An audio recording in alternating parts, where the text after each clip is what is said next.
찬양대의 주약에 맞춰 묵상 기도 드리심으로 어린이 주일 예배를 하나님 앞에 올려드립니다.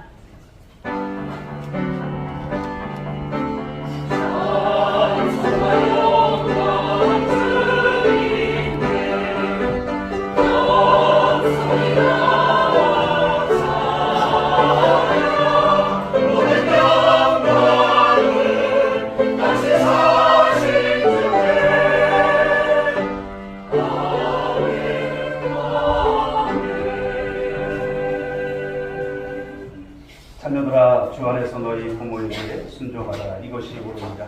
네 아버지와 어머니를 공경하라. 이것은 약속 있는 첫 계명이니 이로써 네가 잘되고 땅에서 장수하리라. 아멘. 귀한 주일을 허락하신 하나님 아버지, 은혜와 사랑을 감사를 드립니다. 오늘도 하나님 앞에 온건 각처 가운데 흩어졌던 주의 권속들을 한자리에 불러주시고 하나님 앞에 영광된 예배를 드리게 하심을 감사를 드립니다. 세상에 하나님 꽃보다도 더 아름다운 우리 귀한 생명들, 특별히 어린이들을 주님께서 사랑하셨고 또 하나님 귀한 날을 통해서 어린이 주일로 지키게 하신 것 너무나 감사합니다. 이 시간을 통해서 하나님께 영광되게 하여 주옵시고 우리 모두에게는 큰 은혜가 되는 시간 되게 하옵소서. 모든 예배 시종을 주님께 의탁하고 사랑이 많으신 예수님의 이름으로 기도 올리옵나이다. 아멘. 찬송 621장 찬송 올리겠습니다.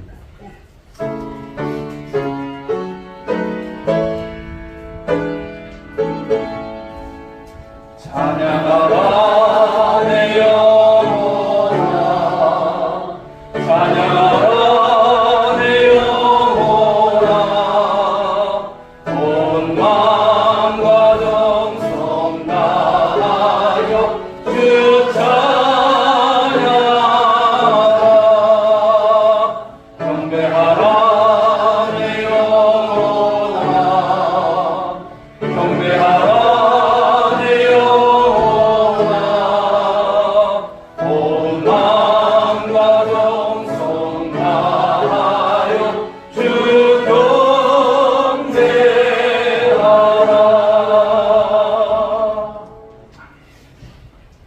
함께 사도신경으로 신앙고백 올려드리겠습니다. 전능하사 천지를 만드신 하나님 아버지를 내가 믿사오며 그 외아들 우리 주 예수 그리스도를 믿사오니 이는 성령으로 잉태하사 동정녀를 하시고 본요 빌라도에게 고난을 받으사 십자가에 못 박혀 죽으시고 장사한 사흘 만에 죽은 자 가운데서 다시 살아나시며 하늘에 오르사 전능하신 하나님 우편에 앉아 계시다가 저리로서 산자와 죽은 자를 심판하러 오시리라. 성령을 믿사오며 거룩한 공회와 성도가 서로 교통하는 것과 죄를 사하여 주시는 것과 몸이 다시 사는 것과 영원히 사는 것을 믿사옵나이다. 아멘. 우리 찬송가 뒤에 나있는 교동문 27번입니다.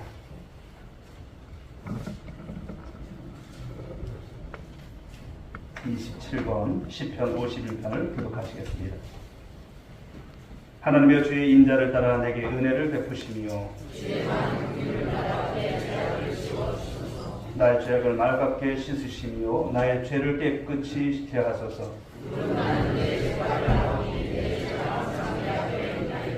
내가 주께만 범죄하여 주의 목전에 악을 행하였사오니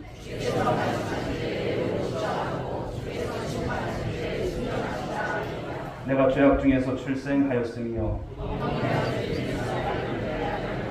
웃을수로 나를 정결하게 하소서. 내가 정하리이다. 하나님이여 내 속에 정한 마음을 창조하시고 아멘. 자리 앉아주시기 바랍니다. 찬송가 570장 찬송 드리시고 이 시간 예배를 위해서 김진환 장로님 기도 인도하시겠습니다.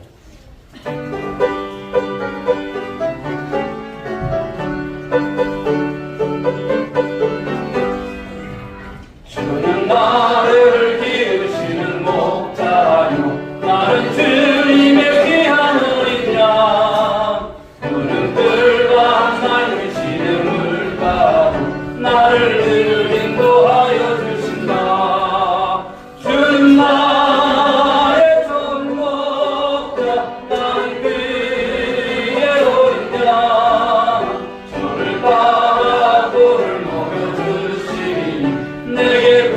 부족함 전혀 없어라.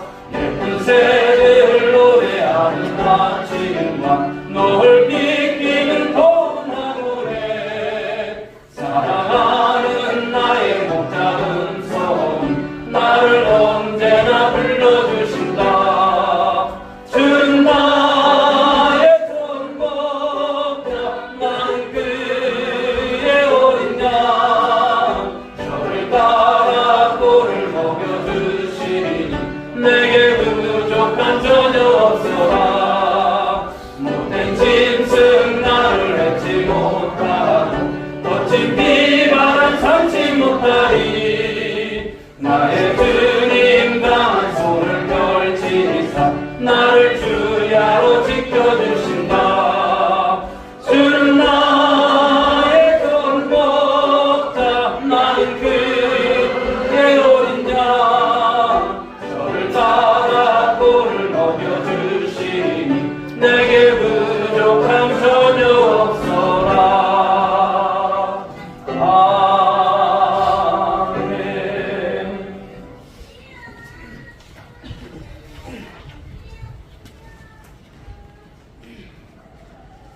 만유의 주여, 사랑 많으신 하나님 우리 주여, 따뜻한 봄 날씨로 논밭을 갈고 작물을 심는 농부들의 손이 바빠졌습니다. 주께서 때를 따라 비를 내려주셔서 영농에 차질이 없도록 도와주시고, 또한 우리들에게 때를 따라 영과 육의 일용한 양식을 채워주신 감사합니다. 지난 날들을 돌아보면 모든 것이 주님의 은혜와 축복임을 알게 됩니다. 죄악으로 죽었던 우리를 구원하여 주신 것도 감사하고, 주의 백성, 주의 자녀로 삼으시고 지금까지도 동행하시며 복을 내려주신 것 또한 감사하지 않을 수 없습니다. 그러하지만 저희들 지난날 많은 잘못들과 불순종을 하며 살아왔기에 이 또한 주의 자비와 긍휼 베풀어 주심을 바라오니 예수님 십자가에 흘리신 피로 씻어주셔서 정결케 하옵소서. 오늘은 주의 날로 저희들 기억해 하시고 이 시간 다같이 이곳에 모여 예배케 하시오니 감사합니다. 우리가 성령 안에서 마음과 정성을 모아 주께 경배와 찬양을 올리오니 홀로 영광 받으시옵소서. 근본 5월은 가정을 달로 보내고 있고 지금은 첫 주일 어린이 주일을 보내고 있습니다. 주께서 우리 성도들의 가정을 신앙의 가정으로 세워주심 감사합니다. 또한 복 주시고 믿음으로 살아가게 역사하시고 도우심을 감사합니다. 성도들 가정이 항상 주 안에 있고 잘 되길 원합니다. 불안과 시기 질투 다툼이 사라지게 하시고 주께서 주신 기쁨과 평화가 넘쳐 흐르게 하옵소서. 또한 진리의 말씀과 기도가 살아 숨쉬게 하옵소서. 아직도 믿지 않는 가족 구성원들 있습니까? 주께서 그들에게 자비와 긍휼을 베푸시고 마음을 녹이시며 신속히 변화시켜 주셔서 생명의 복을 받게 하옵소서. 저희로 가정을 이루게 하시고 또한 소중한 자녀들을 선물로 주신 것 감사합니다. 주께서 맡겨주신 어린아이들을 주의 사랑과 진리로 잘 양육하게 하시고 저들을 통해 주의 나라가 세워지고 확장되게 하옵소서. 우리 교회에 주산 암산 교실을 운영합니다. 지도하고 가르치시는 선생님, 표독승 권사님 성령으로 크게 역사하시며 부족함이 없도록 채워주시고 우리 교회 안에서 많은 어린아이들이 주의 부르심을 받아 구원을 받고 말씀과 기도로 무장되어 가게 하시고 세상을 이길 힘을 얻게 하옵소서. 지락교회 모든 운영에도 주께서 잘되게 도우시고 인도하옵소서. 하나님 아버지, 원근 각처에서 가족들 내려왔습니다. 이곳에 있는 동안, 머무르는 동안 아름다운 교제가 있게 하시고 안전하게 다시 돌아갈 수 있도록 주께서 지켜 보호하여 주시옵소서. 주님, 우리 온누리교회 질병과 상처 입은 환우들 있습니다. 불쌍히 여겨 주시옵소서. 자비를 베풀어 주시옵소서. 그들의 죄악을 사하여 주시고 질병과 상처가 고침받게 하옵소서. 이제는 온누리교회에서 큰 질병과 상처가 다시는 없게 주님 보존하여 주시옵소서. 오늘도 주께서 귀히 있으시는 온누리 찬양대가 주께 찬양 올려 드리오니 주의 뜻을 잘 나타내게 하시고 영광 홀로 받으시옵소서.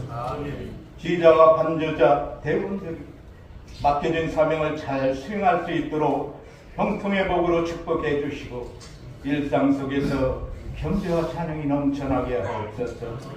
오늘도 주님의 말씀을 선포하시는 목사님, 목회와 공동체 사역을 하실 때 성령 충만케 하옵시고 신체적으로도 건강하게 보존하여 주셔서 맡은 사명 잘 감당하게 하옵소서.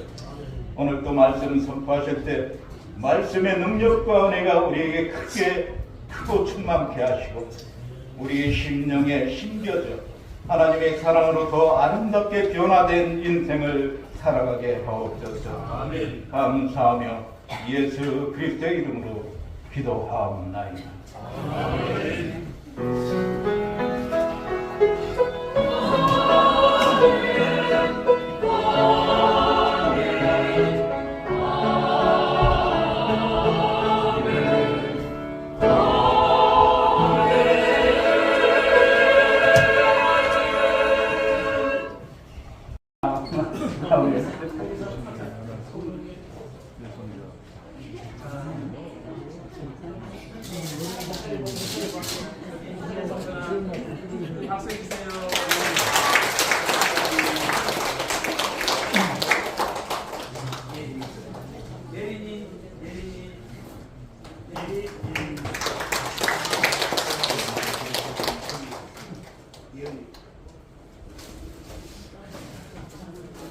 자, 치유라. 들으시겠어요?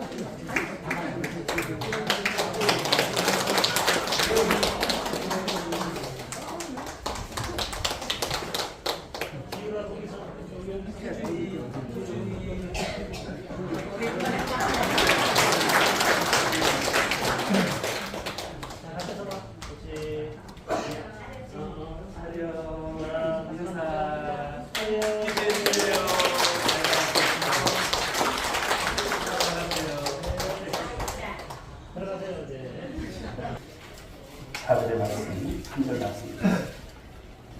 에베소서 6장 4절 말씀. 저희 한 목소리 말씀 통독하겠습니다. 시작. 또 아비들아 너희 자녀를 노엽게 하지 말고 오직 주의 교훈과 은계로 양육하라. 아멘.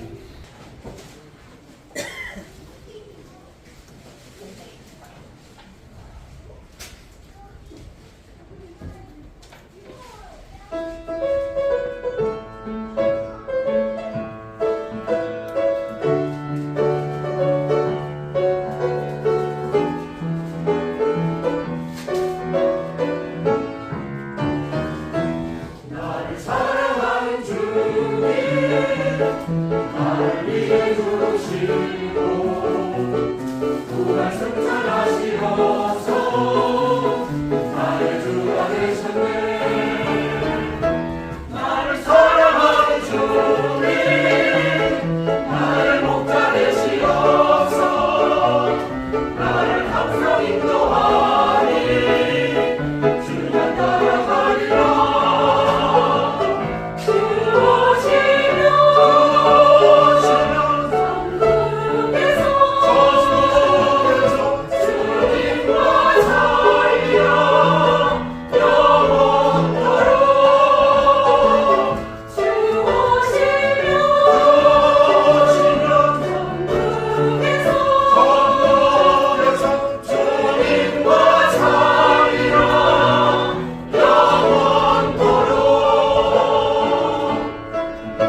참 감사합니다.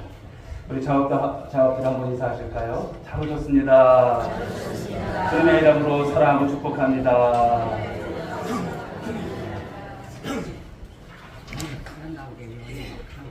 우리 주인 이제 오늘 이렇게 비가 오고 그렇습니다. 그래서 참 감사합니다. 비가 와서 그런지 도움이가 되는 것 같습니다. 얼마나 그 5월달 가정의 달로 많은 분들이 또 교회로 나가고 그런데 주의 안에 이렇게 모여서 또 함께 예배드리는 것이 너무나 기쁜 시간이고 감사합니다. 오늘도 이 시간 주시는 귀한 말씀 속에 큰 은혜 받는 여러분 모두가 될 수 있기를 주님의 이름으로 축복합니다. 특별히 오늘은 어린 주일로 또 말씀의 은혜를 한꺼번에 나누고자 합니다. 이 시간 가정 안의 신앙 교육이라고 하는 오늘 본문의 말씀을 가지고 함께 은혜를 나누고자 합니다.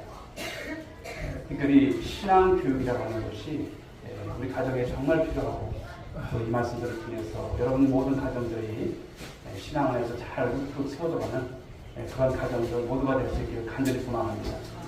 특별히 우리 장로님 기도도 하셨습니다만 구원받지 못한 가족들 어쨌든 5월에는 구원 구령의 일정을 가지시고 또 가족들 또 전부 열심히 하셔서 주 앞에 함께 나오는 그런 축복이기를 간절히 소망합니다. 여러분 신앙이라고 하는 것은 뭘까요? 신앙이라고 하는 것은 한마디로 말하면 관계라 말씀을 할 수 있어요. 관계다. 하나님과의 관계, 때려야 뗄 수 없는 관계고요. 이웃과의 관계. 그래서 하나님 사랑, 이웃 사랑. 그것이 이제 십계명의 말씀이고요. 우리가 평생에 지키고 또 살아가야 될 귀한 말씀인 줄 믿습니다. 오늘 바울은 에베소서를 말씀하면서 마무리 지으면서 부부와의 관계, 그리고 부모 자식 간의 관계, 그리고 주인과 종의 관계를 말씀하고 있어요. 자, 여러분 우리 관계 중에서 가장 가까운 이웃이라고 하면 누굴까요? 가족입니다. 가족의 소중함을 다시 한번 깨닫게 되는데요. 인류를 사랑하기 이전에 우리 거창한 것보다도 가만히 보면은 가장 가까운 우리 이웃인 내 가족을 얼마나 사랑하고 우리가 삶을 살아가는지 돌아보는 그런 시간이었으면 좋겠습니다. 먼저 여러분들의 가족을 신경으로 사랑하고 아끼고 또 위해서 기도하고 또 구원의 귀한 길을 함께 걸어가는 복된 가정이 될 수 있기를 바라겠습니다. 한국교회가 그동안 여러분 교회 생활을 많이 강조했어요. 그런데 그의 반면에 그리스도인의 가정 생활은 약간은 좀 미흡한 면이 없지 않아 있었던 것 같처럼 보여집니다. 그래서일까요? 오늘날 여러분 저출산이라든지 사회에 나타나는 많은 문제들 한때 여러분 교회가 굉장히 많았지 않습니까? 그리고 1000만이 넘는 성도들이 되었습니다만 지금은 그것이 아닙니다. 점차 줄어들고 또 고령화되는 이 추세 속에서 참 어려움이 많은 것이 오늘날 우리 한국교회의 현실이 아닐까 생각을 해봅니다. 또 가정들의 여러분 여러 가지 후유증들 또한 우리가 보게 됩니다만 이런 것을 보면서 많은 생각이 됩니다만 자녀를 우리가 키우는 것도 참 어렵지만 또 낳는 것도 어렵지만 참 키우는 것이 얼마나 어려운가 그런 생각을 해봅니다.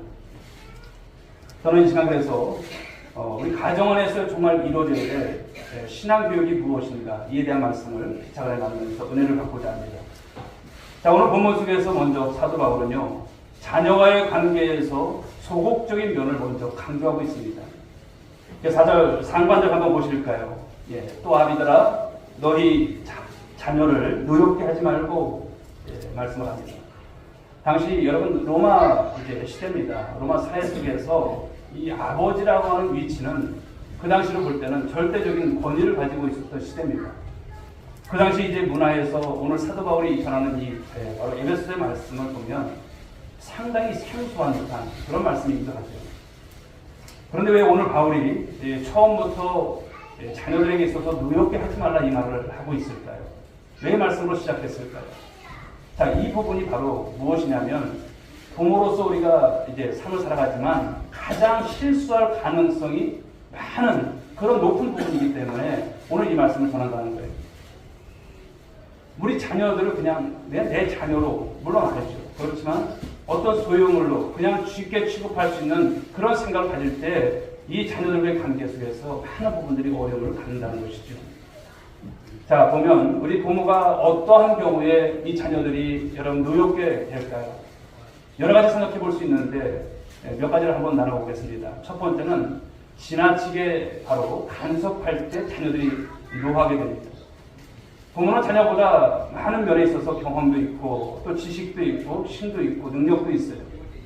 그리고 내 자녀가 훨씬 더 나은 삶을 바로 살아가기를 바라지 않는 부모가 어디 있습니까? 그러다 보니까 가르쳐주고 싶은 건 많은데 문제는 뭘까요? 문제는 부모의 지나친 간섭, 강요가 있다는 것이에요. 어떻게 보면 그것은 과욕이죠. 사랑하는 여러분, 우리는 자녀를 어떻게 봐야 되냐면 내 소유물이 아니에요. 내 자식, 물론 내 자식이지만 하나님께서 이 땅에 보내주신 독립된 인격체로 자녀들을 봐야 된다는 것이 성경적인 거예요. 내 새끼니까 이것으로만 끝나는 것이 아니라 하나님께서 저를 통해서도 하나님 영광 받으시고자 보내주신 독립된 인격체, 이렇게 보는 것이 옳다라는 거예요. 그래서 자녀의 바로 행동에 지나치게 간섭을 하게 될 때 자녀들이 분노한다는 것이죠. 두 번째는 바로 무관심입니다. 우리가 지나친 간섭도 문제지만 방치하는 것, 그냥 자녀니까 그냥 잘하겠지, 알아서 잘할 거야, 이렇게 방치하는 것도 문제라는 것이죠. 물론 자녀는 여러분 세심한 관심이 필요합니다. 아이는 부모의 관심 속에서 또 자라가죠. 자녀에 대한 관심은 곧 사랑이고 어릴수록 더 많은 관심을 우리가 기울여야 합니다. 집에서 여러분 생각해 보시면 식물이라든지 어떤 채소라든지 관심을 갖고 키우면 어떻습니까? 잘 자라요. 쑥쑥 자랍니다. 그런데 반대로 조금만 방심하면 물을 줘야 될 때 물을 안 준다든지 여러 가지 이제 필요한 어떤 일들을 해야 되는데 하지 않을 때 그 식물은 금방 시들어요. 그리고 금방 죽는 것을 본다라는 것이죠. 자녀들, 우리 아이들 더할 여러 말할 것이 없는 것입니다. 관심이 필요한 것인데 무관심하게 되면 이런 여러분 노함이 있다는 것을 말씀합니다. 세 번째는 여러분 비교하는 것이죠. 아이들이 가장 질색하는 게 뭘까요? 바로 비교입니다. 누구네 자식은 이렇다더라, 누구는 이렇다더라, 이런 소리 여러분 자식의 입장에서 우리도 듣고 자라왔지만 여러분 싫은 거예요. 자녀들 마찬가지죠. 여러분 자녀들을 누구와 비교하면 안 되는 것이죠. 전혀 다르게 지음을 받았음을 잊지 마십시오. 내 자녀는 하나님께서 이렇게 독특함을 통해서 이 땅에서 영광을 올려드리라고 이렇게 자라게 하셨고 그것을 인정하는 것, 이것이 필요한 것입니다. 바로 아이 안에 하나님께서 심어놓으신 잠재력이 있고요, 가능성이 있습니다. 우리 아이만이 할 수 있는 무언가가 있다는 것을 여러분들 생각하십시오. 얼마나 잘났고 얼마나 유능한가가 아닌 것입니다. 우리 자녀가 자신을 있는 그대로 사랑할 줄 알게 하고 자기에게만 있는 고유한 하나님의 은사를 잘 발휘할 수 있도록 그렇게 돕는 것이 그게 부모의 역할인 것을 말씀하는 것이 아닐까요? 네 번째는 여러분 부부간의 불화입니다. 부부간의 잦은 말다툼, 가정 불화는요 아이들에게 분명히 영향을 끼쳐요. 감정적으로 아이들을 요동치게 합니다. 그래서 자녀들에게 가장 줄 수 있는 최고의 선물이 뭘까요? 그것은 좋은 부부 관계입니다. 부모가 아름답게 살고 행복하게 살고 인꽃처럼 살게 되면 아이들이 그것을 보고 배우는 거예요. 그런데 이 부부의 갈등은 이 자녀들의 마음을 상하게 합니다. 상처를 주는 것이죠. 부부의 문제는 단순한 부부의 문제만의 그 문제로 끝나지 않습니다. 부부의 불화가 자녀들의 정서적인 그런 불안 등으로 영향을 준다는 것. 그래서 반드시 후유증을 낳게 된다는 것을 말씀하는 것입니다. 다섯 번째는 자녀에 대한 높은 요구죠. 언제나 여러분 부모가 자녀들에게 대해서 욕심이 없는 부모가 어디 있겠습니까? 그런데 욕심이 과할 때가 문제라는 것이죠. 오늘날 사회가 얼마나 여러분 이 경쟁심이 심합니까? 입시철되면 여러분 압력은 최고의 죄, 이런 것을 볼 수가 있죠. 아이들은 부모의 기준에 맞추려 했지만 그럴수록 그 내면에서는요 분노가 점점 쌓이는 것이죠. 아이들은 부모가 자신을 닥달하는 이유가 부모의 위신, 어떤 체면 이런 거 아니까 이렇게 생각을 하는 거죠. 물론 다 그런 것은 아니지만 그렇게 생각하는 것이죠. 부모의 바로 이런 과도한 욕망에 희생물이 되어질 때 이 아이들이 어떻게 됩니까? 노여워한다는 것을 말씀하는 거예요. 여섯 번째는 이 부모의 엄격함을 들 수가 있어요. 엄격함. 조금만 실수해도 용납하지 않고 자비와 용서가 없는 가정. 그런 가정은 자녀의 바로 숨을 확 막히게 하죠. 숨을 쉴 수가 없어요. 신앙생활을 열심히 하는 가정인데 아이들의 표정을 보면 늘 어두운 가정을 볼 수가 있어요. 왜일까요? 자발적이지 않고 강요받는 많은 모습이 있기 때문에 그렇습니다. 그런데 이런 엄격한 신앙의 가정에서 아이들이 자라면요 나중에 어떻게 될까요? 뭐 잘 자랄 수도 있겠지만 그러지 않은 경우가 참 많다는 거예요. 나중에 신앙을 거부하는 일이 일어난다는 것을 우리는 간과해서는 안 될 것입니다. 자, 7번째 우리가 생각해 볼 것은 언어의 폭력입니다. 언어의 폭력. 부모의 말은 생각보다 참 힘이 여러분 강합니다. 성경에도 말씀을 보시면 죽고 사는 것이 혀의 권세에 달려있다. 이 말씀을 합니다. 신체적으로 어떤 상처를 더하는 것보다 더 큰 상처가 무엇일까요? 이 말을 통해서 영혼에 끼치는 이 상처를 말하는 것이죠. 그러게 어떤 말은요, 이 자녀에게 있어서 일평생 지워지지 않는 상처된 말이 낳는다는 거예요. 이 폭력적인 언어는 자녀의 가슴 속에 이 분노로 남아있는 경우를 많이 볼 수 있습니다. 언어 폭력, 바로 이 언어의 학대를 우리 조심하라고 하는 것이죠. 나도 모르게 여러분 부모지만 그냥 툭 내뱉었던 그 말이 이 자녀들에게 치명적인 영향을 미친다는 거예요. 그래서 우리는 말을 할 때도 이 자녀들에게 분풀해서는 안 됩니다. 기분대로 하면 안 되는 것이죠. 감정이 잘 다스려지지 않을 때는 차라리 우리가 말을 하지 않는 편이 훨씬 더 낫다는 것입니다. 자녀를 노엽게 하는 것이 그 외에도 여러 가지가 있겠지만 요약해서 몇 가지만 이 시간 나눴습니다. 한마디로 요약하자면 뭘까요? 7가지를 나눴습니다만 이 자녀들의 인격을 우리가 존중해 주라는 것을 말씀하는 거예요. 자녀들의 인격을 존중하라는 거예요. 아이가 어리고 철이 없다고 할지라도 함부로 대하지 말라는 것을 말씀하는 거예요. 하나님께서 독립된 바로 이런 인생으로 하나님께서 이 땅에 보내주신 거예요. 인격체입니다. 그래서 아무리 어려도 그 아이는 한 인격을 가지고 있는 하나님께서 보내주신 바로 그러한 존재라고 하는 것을 우리가 잊지 않길 바라겠습니다. 그래서 부모는 자녀들에게 인격적인 대우를 잘 해주는 그런 부모가 되고 그런 가족이 될 줄 믿습니다. 그런데 보십시오. 사실 모든 문제를 보시게 되면 자녀로부터 문제가 있을 수도 있겠지만 거의 다 보면 부모로부터 문제가 출발한다는 것입니다. 부모 입장에서도 물론 할 말이 왜 없겠습니까? 많죠. 자녀를 위해서 희생하고 헌신하고 최선을 다해서 키워왔을 것입니다. 그런데도 요즘 부모들이 자녀들의 눈치를 얼마나 많이 봅니까? 옛날 같지 않죠. 하지만 자녀들 역시도 불만이 많은 것을 봐요. 엄마 아빠가 너를 얼마나 사랑하는지 알아? 이렇게 말할 수 있어요. 그런데 자녀들의 대답, 여러분 부모의 생각과는 전혀 다르게 나타나죠. 내가 얼마나 힘든지 엄마 아빠 알아? 이런 말을 해요. 온도 차이를 느껴요. 그런데 그 이유가 뭘까요? 부모는 나름대로 살아오면서 자기식의 어떤 사랑이 있어요. 자기식으로 어떤 사랑을 하기 때문에 이런 온도차를 느끼는 것이죠. 그런데 그 노여움은 자녀들을 반항적인 기준으로 만들게 되고 또 부모와 자녀 간의 의미 있는 대화를 단절시켜버리더라고요. 저 부모의 일방적 강요는 자녀들을 불행하게 한다는 것, 이것을 우리가 잊지 않길 바라겠습니다. 자, 그렇다면 오늘 말씀을 통해서 우리가 자녀를 노엽게 하지 않으려면 어떻게 해야 할까에 대한 말씀을 접근해 보고자 합니다. 그 첫 번째는 자녀를 제대로 이해하는 것이 필요하다는 거예요. 자녀를 이해하는 거예요. 요즘 아이들이 여러분 문화를 읽고 해석하고 이해하는 일이 참 쉽지가 않아요. 어렵습니다. 그런데 아이들을 이해하려면 별 수 없습니다. 아이의 수준으로 내려가는 것밖에 없어요. 아이의 수준으로. 영어 단어 중에서 언더스탠딩이라는 단어가 있지 않습니까? 그것은 아래로 내려가라는 거예요. 아래로 내려가라. 네. 바로 이것이 여러분 예수님께서 우리에게 보여주셨던 모습 아닐까요? 예수님께서 이 땅에 오신 성육신 사건, 하나님이심에도 불구하고 이 땅에 오신 그 모습을 통해서 우리는 배우는 것이죠. 자녀 교육에 있어서도 예수님처럼 우리가 그렇게 낮아지는 것이 필요하구나. 내려가는 것이구나. 하나님이신 분이 인간이 되시고 죄인과 같은 모양으로 내려오신 모습을 보면서 우리 자녀 교육을 다시 한번 생각해 봤으면 좋겠습니다. 부모가 자녀의 입장으로 내려가는 일이 사실은 여러분 어려운 일이 아닐 수 없어요. 문화적 차이가 있고 세대의 차이가 있고 소통과 공감의 어떤 많은 부분들이 어렵습니다. 그렇지만 이때 부모에게 요구되는 것이 이해인 것입니다. 자녀들을 잘 이해하는 것, 그리고 자녀들을 향해서 인내하는 것이 필요합니다. 인내하는 것. 저도 아들을 키워오면서도 인내하지 못하고 이해하지 못했던 부분들이 지나고 보니까 내가 왜 그때 그랬을까? 그런 생각을 갖게 되는 것이죠. 사랑하는 여러분, 인내는 우리 부모에게 주어진 과제인 줄 믿으시기 바랍니다. 아울러 자녀를 양육하는 과정에서 부모에게 요구되는 게 뭘까요? 그것은 부모의 성숙입니다. 성숙. 부모가 미성숙할수록 자녀들은 오랫동안 힘든 시간을 보낼 수밖에 없어요.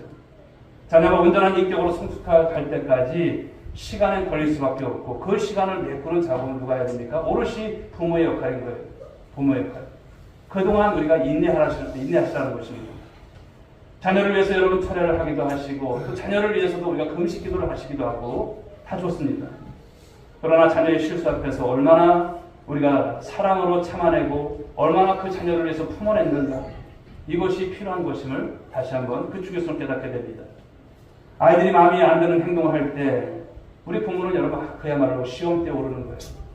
부모가 여러분 부모가 되었지만 자녀들이 다 그냥 순종하고 부모의 뜻대로 큽니까? 그렇지 않잖아요.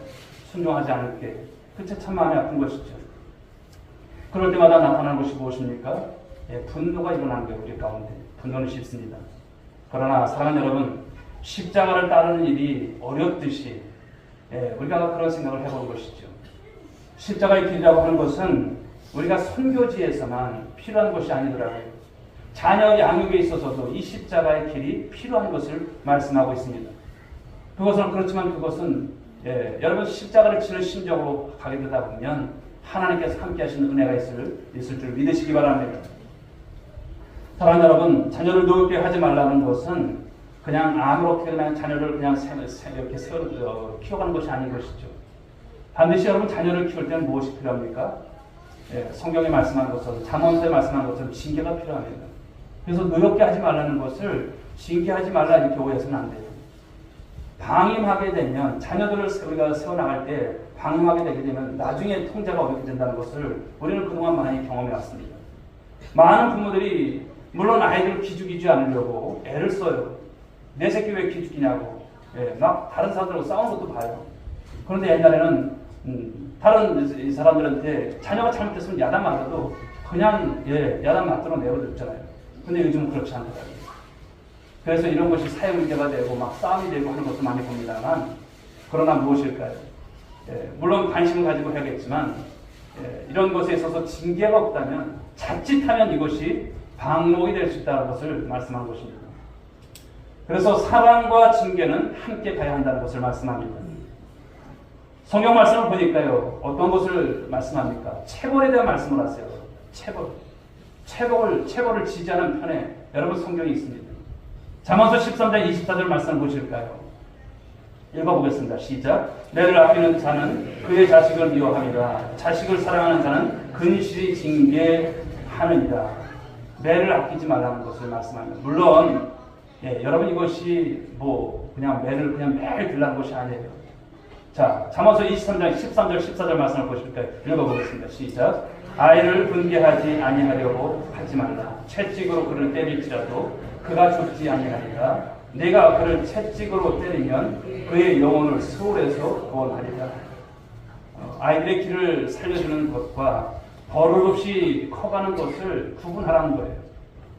3살 이전에 매를 들게 되면 나중에 체벌할 일이 없어요. 그러니까 3살 이전에 그 매를 든다는 것이 사실 쉽지는 않지만 필요하다는 것을 말씀하는 것이죠. 여러분 사춘기 아이들을 둔 우리 부모들, 여러분 체벌할 수 있어요? 안 돼요. 요즘은 더욱더 여러분 아동학대라고 하는 법이 있기 때문에 그런 것도 있고 있지만 사춘기 아들이 옛날의 사춘기가 아니죠. 저 자랄 때만의 그런 사춘기가 아니죠. 3살 버릇이 8가지 간다는 말은요, 이 권위 있는 교육학자들이 인정한 그런 이론으로 알려져 있지 않습니까? 그런데 체벌할 때 조심할 것이 있다는 거예요. 어떤 것이 조심할 여러분 봅니까요? 부모의 감정 처리입니다. 아이에게 화풀이 하듯이 하면 역작용이 일어나요. 징계를 하되 아버지는요, 힘의 절제를 해야 하고요, 어머니는 이 입의 절제를 해야 한다는 것을 말씀하는 거예요. 그런 가운데서 성령의 도우심을 받아서 이 절제된 감정으로 자녀를 잘 훈계하라고 하시는 것이 성경에 우리에게 주시는 말씀인 것이죠.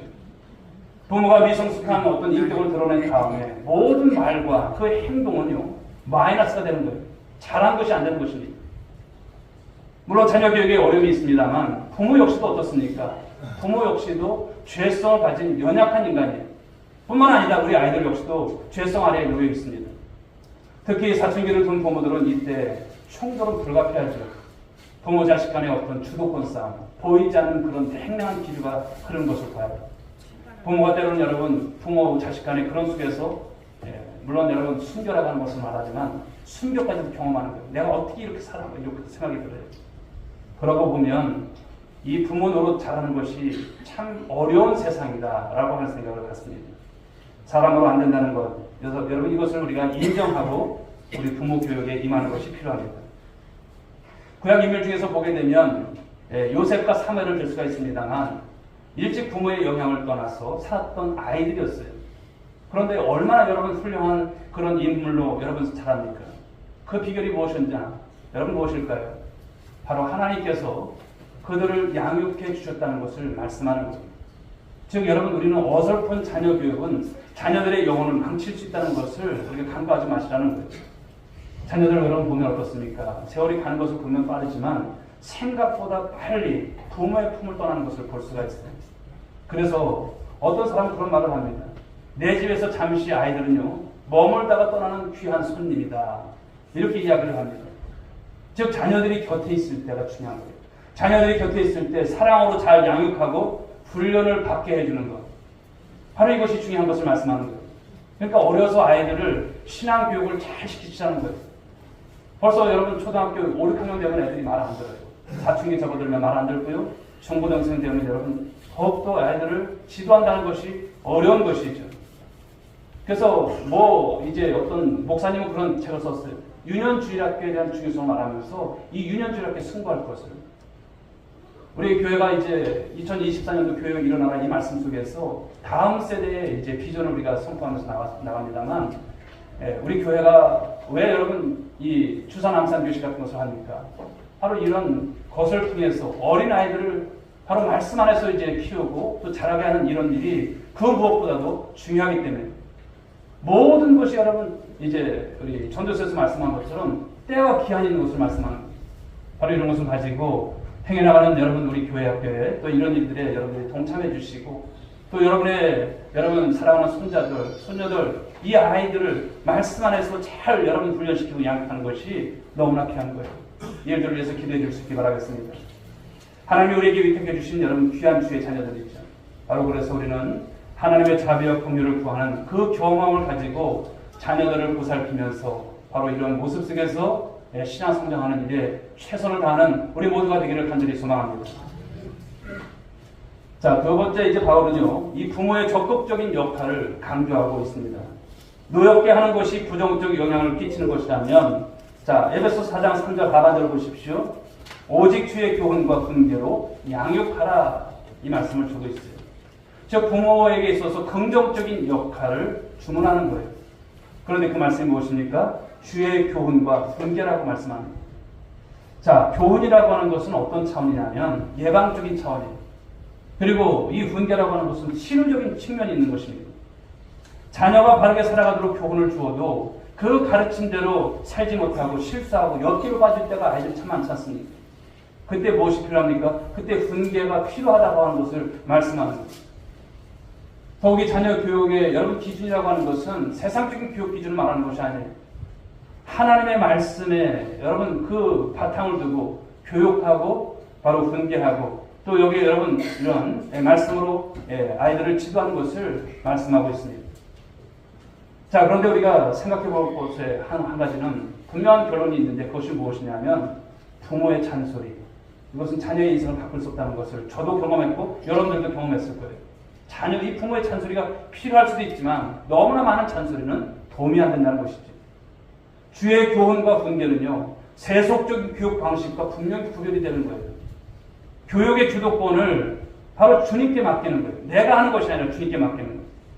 자녀들 스스로가 주님의 인도와 통제 가운데 들어갈 수 있도록 부모가 그 역할을 해줘야 되고요. 부모가 그것을 도와줘야 한다는 것을 말씀합니다. 부모는 여러분 자신의 한계를 인정해야 합니다. 부모도 사실 보면 어떻습니까? 완전한 부모가 없어요. 처음 부모가 된 거예요. 그렇지 않습니까? 엄마 아버지를 통해서 여러분 부모가 어떤 것을 봤습니다만 처음 여러분 우리가 부모가 돼서 아이들을 가르치고 또 키워간다는 것이 쉽지 않죠. 특히 여러분 이 부모가 자신의 어떤 불완전한 그 틀 속에서 자녀를 집어넣으려고 할 때 그 위험 지수가 더 높아지는 것을 볼 수가 있습니다. 부모의 가진 편견, 또 잘못된 가치관, 세상적인 어떤 세계관을 가지고 우리가 여러분 자녀를 키워서는 안 될 것입니다. 나도 모르게 여러분 그런 말을 합니다. 너 그렇게 해서 밥이나 벌어먹겠냐고. 너 그렇게 해서 살다가 성공하겠냐고. 수단 방법 가리지 말고 이런 세상 속에서 그 경쟁에서 내가 이겨야지. 그렇게 해서 어떻게 하냐고. 이런 말들을 합니다. 여러분 잘못된 세속적 가치관을 심어줄 때가 참 많다는 것이죠. 사랑하는 여러분, 자녀의 삶을 바꿀 힘은요, 바로 이 세속적인 가르침이 아니라 하나님의 말씀에 있는 줄 믿으시기 바라며, 하나님 말씀이요 자녀들의 삶을 바꿔요. 그것이 능력이 되는 것입니다. 그래서 결론은 하나님의 말씀은 곧 무엇입니까? 능력이 됨을 믿으시기 바랍니다. 부모가 자녀에게 어떤 유산을 남겨줄 것이 없다고 할지라도요, 그것 때문에 안타까울 이유가 없어요. 다른 것은 여러분들이 다 못 주어도 무엇을 줘야 될까요? 한 가지 분명한 것을 물려주면 됩니다. 그것이 무엇일까요? 그것이 바로 하나님의 말씀인 줄 믿으시기 바랍니다. 하나님의 말씀만을 여러분들이 자녀들에게, 여러분들의 손자들에게 잘 물려준다면 그 다음에 염려할 이유는 없다는 거예요. 왜 그렇습니까? 그 말씀이 그 아이의 인생을 책임져 주기 때문인 줄 믿으시기 바랍니다. 어떤 사람은 그래요. 하나님의 말씀이 무슨 인생을 책임져 주냐고. 결코 모르는 말씀이에요. 세상에 여러분 성공한 많은 사람들 중에 크리스찬들을 보게 되면 그 말씀이 인생을 주도해 갔어요. 그 말씀이 이끌어갔던 그런 여러분들의 그 자서전을 보면 이것이구나. 성경에 많은 인물들을 보십시오. 말씀이 이끌어가는 것입니다. 여러분 언제까지 자녀들을 책임지겠습니까? 못해요. 다 컸습니다. 이제는 다 머리 크고 이제 안 되죠. 그렇지만 하나님의 말씀을 지금이라도 여러분 자녀들에게 물려주는 것이 필요한 것을 말씀하고 있지 않습니까? 오직 주의 교훈과 분별을 양육하라. 사실 그렇지만 이 말씀이요, 아버지도 살지 못하면서 그런 여러분 소리가 들릴 수 있겠죠. 그래서 부모에게는 부담인 거예요.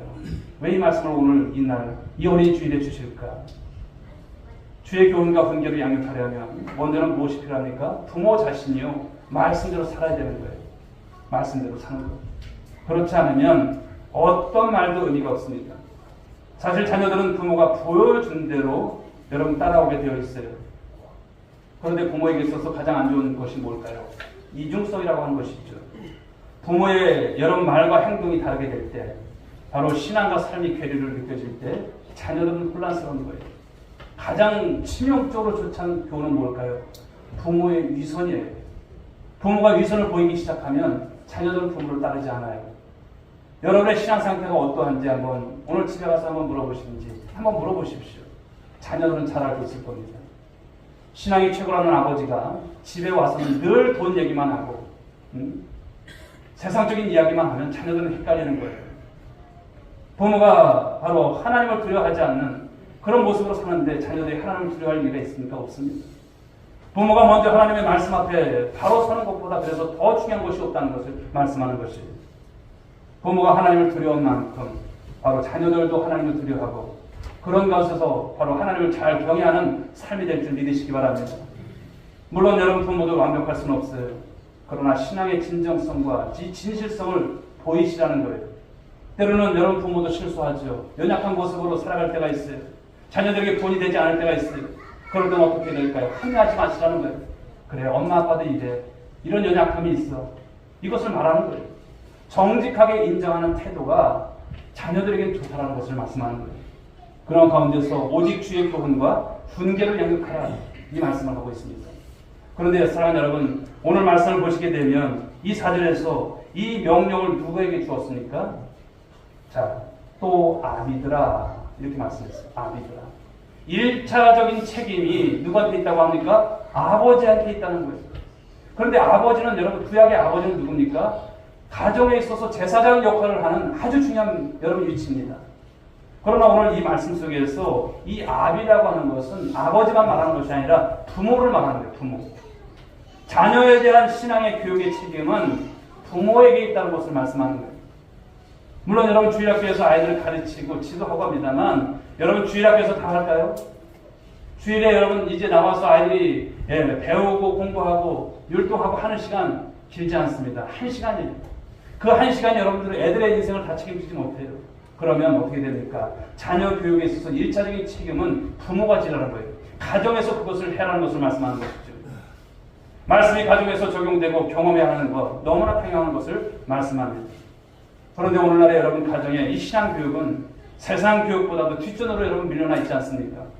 세상 교육은 당면한 문제고 신앙은 당면한 문제가 아닌 것처럼 생각을 해요. 잘못된 것이죠. 그러나 여러분 신앙이 뒤로 밀리는 순간 그 다음은 어떻게 될지 아무도 여러분 장담할 수 없다는 것을 말씀드립니다. 갈수록 오늘날 여러분 이 자녀 교육이 여러분 힘들어지고 있어요. 혼탁하고 유해한 세상의 문화들이 범람하고 있습니다. 우리 자녀는 괜찮겠다고 여러분 그렇게 생각할 것이 아니라는 것이죠. 아이들이 장성에서도 아름다운 가정을 이루는 것이 쉽지 않은 이런 시대입니다. 결혼 이후에도요 마음을 놓을 수 없는 이 시대를 살고 있지 않습니까? 자칫하면 우리 자녀들이 세속적 문화에 떠밀려 가고 만다는 사실 아니겠습니까? 부모가 최선을 다하지만 자녀의 앞날을 보장하기가 어려운 시대입니다. 그러므로 사랑하는 여러분, 우리는 하나님 말씀밖에 없다는 것을 인정하시고 그곳에 소망을 두어야 할 줄 믿습니다. 세상의 유혹이나 이 환경이 두려운 것이 아닙니다. 여러분 자녀들에게 얼마나 하나님의 말씀을 심어주고자 하시는지요. 그런 열정이 얼마나 있는지요. 한번 돌아보십시오. 부모에게 주어진 거룩한 책임을 거부하지 마시라는 거예요. 자녀들이 우리 부모보다도 믿음이 더 좋은 세대로 갈 것인가? 아니면 부모와 비슷한 믿음을 가진 세대로 갈 것인가? 아니면 부모의 신앙에서 훨씬 더 떨어진 그런 세대로 갈 것인가? 이것이 여러분 관건 아니겠습니까? 이 다음 세대에서 신앙의 대가 끊겨진다면 기가 막힌 일이 일어날 거예요. 두고두고 후회하는 일이 일어난다는 것을 말씀합니다. 사랑하는 여러분, 우리 세대보다도 오늘 우리가 신앙을 가지고 살아가는 지금의 우리의 모습보다도 다음 세대가 더 나아야 할 줄 믿습니다. 여러분의 자녀가 더 좋은 신앙이 되어야 할 줄 믿습니다. 그렇기 때문에 다음 세대에게 영향을 줄 수 있는 그런 부모의 삶을, 그런 부모 세대가 되어지는 여러분 모두가 될 수 있는 주의로 축복합니다.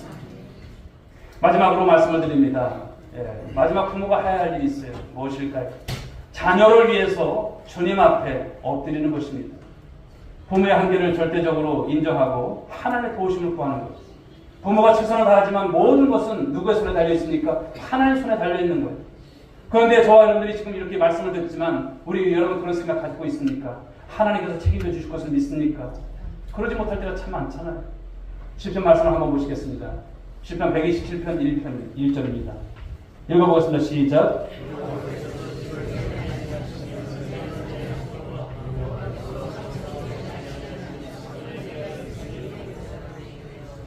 우리 하나님께서 우리 자녀들을 지켜주지 아니하시면 부모가 날마다 두 눈을 부릅뜨고 끼어 있어도 헛되다고 하는 것을 말씀하는 거예요. 하나님보다 자녀를 더 잘 자라게 하는 그런 분이 있을까요? 없습니다. 하나님의 은혜가 필요한 거예요. 순간마다 우리는 하나님을 의지할 줄 믿습니다. 자녀들을 위해서 쉬지 않고 기도해야 합니다. 부모의 눈물과 기도가 자녀를 아름답게 인생을 책임져 주심을 말씀하는 거예요. 그것은 여러분 부모가 해야 할 책무인 것이죠. 한 아이가 여러분 하나님 은혜 계획 속에서 아름답게 자라가는 것은 크신 축복입니다. 자녀로 인해서 치러야 할 수고와 대가가 참 많습니다. 크죠. 때로는 울기도 해야 되고 때로는 가슴을 쓸어내리는 그런 상황이 한두 번이 아닐 것입니다. 하지만 언젠가 기쁨으로 단을 거두게 할 날이 올 줄을 믿으시고 기도하시고 사랑으로 돌보는 우리 부모가 되라는 것을 말씀합니다. 시편 127편 3절 말씀을 보실까요? 보라 자식들은 여호와의 기업이요 태의 열매는 그의 상급이로다. 할렐루야. 자녀는 여러분 세상에서 어떤 것과도 비교할 수 없는 최고의 선물이에요. 자녀는 하나님께서 맡겨주신 선물이고 기업이고 축복임을 말씀하고 있습니다. 그러므로 하나님의 뜻에 합당하게 양육하게 될 때 선한 아버지가 되시는 하나님께서 그 자녀를 책임져 주시고 아름답게 세워주실 줄 믿으시기 바랍니다. 무엇보다도 자녀를 양육하는 가운데 하나님은 부모를 성숙함으로 인도하세요. 우리는 이끌길 원하세요. 그러면 한번 생각해 보십시오. 내가 오늘 부모인데 내 자녀가 있는데 나는 지금 어떠한가? 자녀를 통해서 부모들을 철들게 하세요. 여러분들의 자녀가 있습니다. 내가 주님 앞에서 바르지 못한 모습 속에서 얘를 살아보니까 내가 철이 없는 거예요. 이러면서 내가 예배자인가? 내가 이러면서도 부모인가? 그런 생각을 갖게 되는 거예요. 자녀를 키우면서 하나님이 우리에게 말씀하신 것들이 참 많죠. 자녀들의 모습을 보면서 우리 자신의 모습을 또한 하나님께서 보게 하시더라고요. 나는 어떠한가? 그리고 자녀와의 관계를 통해서 누구의 마음을 배우게 됩니까? 하나님 아버지의 마음을 배우게 되는 겁니다. 하나님이 이러실 때는 어떠셨을까? 내가 이렇게 자식 때문에 근심하고 걱정하는데 하나님은 나를 정말 어떨 때는 철없는 모습으로 살아갈 때가 얼마나 많아요. 그럴 때마다 하나님은 나한테 어떤 마음을 가지셨을까? 그러니까 부모가 돼서 우리 부모를 생각하는 것처럼 부모가 돼서 하나님을 생각하는 거예요. 하나님 마음은 어떠셨을까? 하나님은 여러분 가정을 통해서 때로는 속속이는 자녀들을 통해서 우리를 다듬어 가시더라고요. 하나님의 거룩한 목적은 무엇에 있을까요? 성숙에 있습니다. 자녀들이 내 마음대로 안 될 때마다 하나님 앞에서 이스라엘 백성들의 모습을 보는 거예요. 자녀가 빨리 변하지 않는 모습 속에서 결국 하나님 앞에서 내가 얼마나 더디게 변화되고 있는지. 그래서 오늘 말씀은요, 자녀들의 우리가 부모로서의 어떤 교육도 있지만 나의 어떤 신앙의 모습 또한 보게 하시는 말씀이 아닐까요? 사랑하는 여러분, 이제 부모로서도 우리도 변화되고 또 자녀를 또 이끌어갈 때 오늘 주신 말씀을 가지고 주의 교훈과 훈계로 잘 영입해가는 우리 성도들 될 수 있길 바랍니다. 가정 안에서의 신앙교육이 무엇보다도 중요한 시대입니다. 가정을 통해서 바로 하나님은 당신의 백성들을 빚어 가신다는 사실을 여러분들이 믿으시고 가정 안에서 승리하시며 또 가정을 통해서 하나님 앞에 큰 영광이 되는 우리 모든 믿음의 축복의 가정들 될 수 있기를 주님의 이름으로 축복드리겠습니다. 기도하겠습니다. 하나님 아버지 감사합니다. 가정 안에서의 신앙교육에 대한 말씀을 이 시간 나눴습니다. 하나님, 정말 시대가 자녀를 아버지 주님 우리가 키우고 또 아버지 주님 교육하고 또 하나님 아버지 자라게 하는 데 있어서 참 어려운 시대입니다. 그렇지만 하나님 아버지 세상의 교육, 세상의 가치관을 심어주는 그런 교육이 아니라 하나님의 말씀으로 하나님 우리 자녀들을 하나님 교육하고 지도하고 그 책무를 다할 수 있는 우리 부모님들이 될 수 있도록 도와주옵소서. 내 사랑하는 손주들을 위해서 그렇게 기도하고 또 이끌 수 있는 하나님 그런 가정. 그래서 자녀들에게 하나님 그 무엇보다도 소중한 하나님 아버지 우리 유산은 하나님의 말씀인 것을 믿습니다. 이 말씀으로 자녀들을 이끌어가는 귀한 가정, 복된 가정도 될 수 있도록 복내려 주시옵소서. 믿사옵고 사랑 많으신 예수님의 이름으로 기도 올리옵나이다. 아멘. 자리에서 함께 해주시기 바랍니다.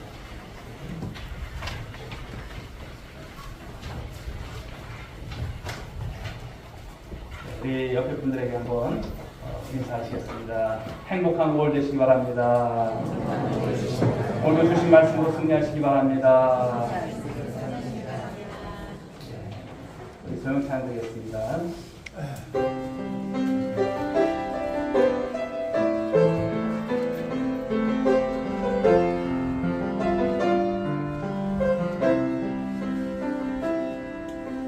주님 다시 오실 때까지 나는 이름을 가리라.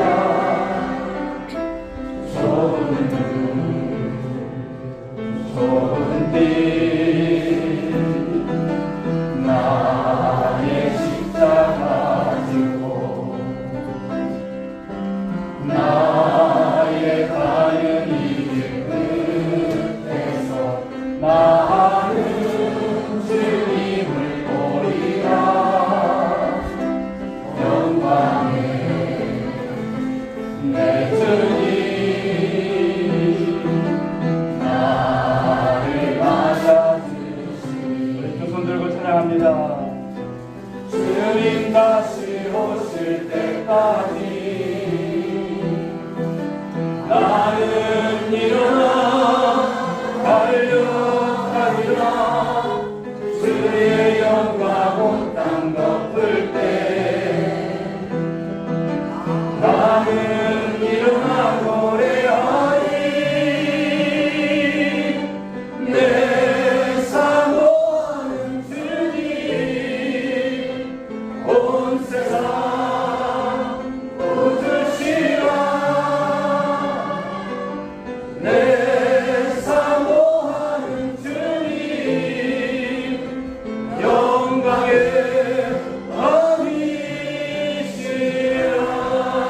왕이시라.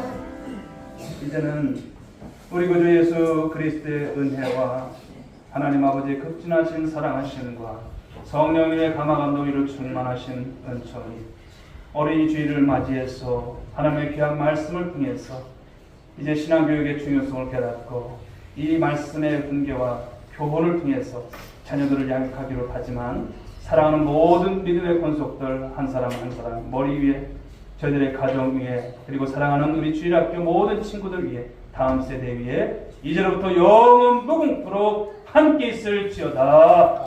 아멘. 아버지 은혜 주시고